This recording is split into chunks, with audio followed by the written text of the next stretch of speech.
Hi friends, welcome back to our channel Dwaraka tech Telugu. ఈరోజు మనం Vivo ఎస్30 pro mini గురించి అయితే పూర్తిగా మాట్లాడుకోబోతున్నాం. ఇది మనకు ఆల్రెడీ చైనా లాంచ్ అయింది. బట్ మన ఇండియాకి అయితే రాలేదన్నమాట. వెరీ సూన్ రాబోతుందని చెప్పొచ్చు.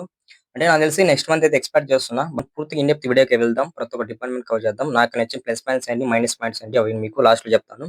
అండ్ కంటెంట్ వర్త్ అనిపిస్తే సబ్స్క్రైబ్ అవ్వండి. వీడియోకి అయితే లైక్ కొట్టండి గైస్. మనము ఈ మొబైల్ సంబంధించిన డిజైన్ అండ్ బిల్డ్ క్వాలిటీ విషయానికి వద్దాం. ఇది మనకి ఫ్రంట్ అయితే ఫ్లాట్ డిస్ప్లే ఉంటది. ఇక్కడ మనకి డైమండ్ షీట్ గ్లాస్ అయితే యూజ్ చేస్తారు.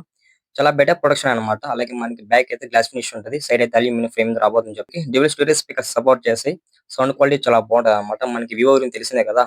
సౌండ్ క్వాలిటీ దుమ్ము లేపుతది. ఇక్కడ మనకి IP68 అండ్ 69 వాటింగ్ సపోర్ట్ ఉందన్నమాట. ఇక్కడ మాత్రం ఏమైనా మెచ్చుకోవచ్చు. మన ఇప్పుడు వివోలో మనకి డ్యూరబిలిటీ అంత బెటర్ ఉండేది కాదు. ఈసారి మనకి ఇక్కడ IP16 అయితే ఇచ్చేసాడన్నమాట. మనకి NFC కూడా సపోర్ట్ చేస్తుందని చెప్పొచ్చు. థిక్ విషయానికి చూసుకుంటే మనకు అప్రాక్సిమేట్ గా 7.9 mm కానీ అలాగే 8 mm థిక్నెస్ ఉంటది. వెయిట్ విషయానికి చూసుకుంటే మనకు అప్రాక్సిమేట్ గా 199 గ్రామ్స్ కానీ అలాగే 200 గ్రామ్స్ అయితే ఈ మధ్యలో అయితే ఉండొచ్చు అనమాట. మనకి ఎంఎల్ సంబంధించిన డిజైన్ విషయానికి వద్దాం. డిజైన్ మాత్రం అయితే చాలా బాగుందన్నమాట.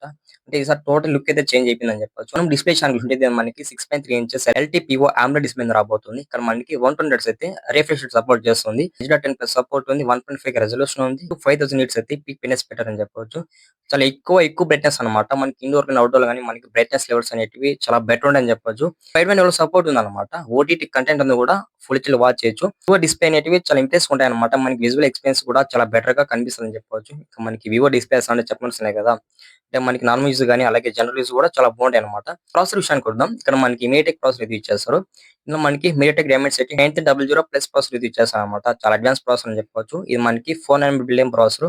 LPDDR5X అని 4X ఉండొచ్చు. అలాగే యూఎస్ 3.1 మీద రాబోతుందన్నమాట. మనకి ఇంకా ఈ ప్రాసెసర్ రిలేటెడ్ విషయానికి వచ్చినట్టయితే మనకి ఈ ప్రాసెసర్ అనేది చాలా బెటర్‌గా పెర్ఫార్మ్ చేయగలదు.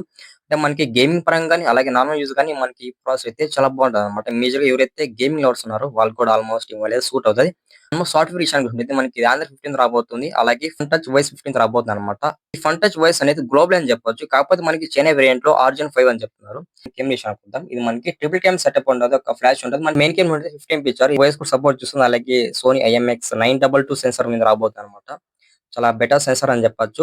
ఇంకా మనకి రేర్ క్యామ్ యూజ్ చేసుకొని మంచి ఫోటో తీయొచ్చన్నమాట. అంటే మనకి వాయిస్ ఉంది కదా! మనకి ఆప్టికల్ ఇమేజ్ స్టెబిలైజేషన్ కూడా చాలా బెటర్‌గా ఉంటదని చెప్పొచ్చు. మేజర్‌గా మనకి వివో కెమెరాస్ అనేటివి ఇమేజ్ ప్రాసెసింగ్ అనేది చాలా బెటర్ ఉంటదన్నమాట. ఇంకా మనకి రేర్ క్యామ్ యూజ్ చేసుకొని మాక్సిమం 4K 60 ఎఫ్ఎస్‌లో వీడియో రికార్డ్ చేసుకోవచ్చు. వీడియో క్వాలిటీ కూడా చాలా బాగుంటది. సెకండరీ కెమెరా విషయానికి ఉండింది. మనకి ఇక్కడ 15 ఇచ్చారు. ఇది మనకి పెరిస్కోప్ టెలిఫోటో కెమెరా అన్నమాట.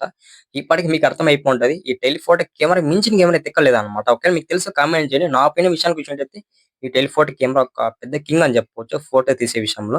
టెలిఫోటో కెమెరాలో వాయిస్ కూడా సపోర్ట్ ఉంది. అలాగే పీడీఎఫ్ కూడా సపోర్ట్ ఉందన్నమాట. Face detection auto focus. ఇంకా మనకి టెలిఫోటోలో వాయిస్ ఉన్నట్టయితే ఇంకా ఫోటోస్ చాలా బెటర్‌గా వస్తాయని చెప్పొచ్చు. మనకి 3x వరకు అయితే ఆప్టికల్ జూమ్ ఉందన్నమాట. మనకి 18 బెటర్. ఇది మనకి అల్ట్రా వైడ్ యాంగిల్ సెన్సార్ అని చెప్పొచ్చు. ఈ కెమెరా నుంచి కూడా మంచి ఫోటో తీయొచ్చన్నమాట. ఒకటి హైలైట్ చేశారన్నమాట. ఇది మనకి జేఎస్టీ లెన్స్ కోటింగ్‌తో రాబోతుందని చెప్తున్నారన్నమాట. నిజంగా ఈ జేఎస్టీ లెన్స్ కోటింగ్ అనేది చాలా బెటర్‌గా పెర్ఫార్మ్ చేయగలదన్నమాట. ఫోటోస్ తీసే విషయంలో. మనము ఫ్రంట్ కెమెరా విషయానికి వస్తే మనకి ఇక్కడ 50 ఎంబీ పెట్టారు. మనకి వాయిస్ సపోర్ట్ లేదు గానీ బట్ హెచ్‌డీఆర్‌లో ఫోటోస్ తీయొచ్చన్నమాట. ఫోటోస్ క్వాలిటీ చాలా బాగుంటది. మన కెమెరా ఏ ఫీచర్స్ ఉంటాయన్నమాట.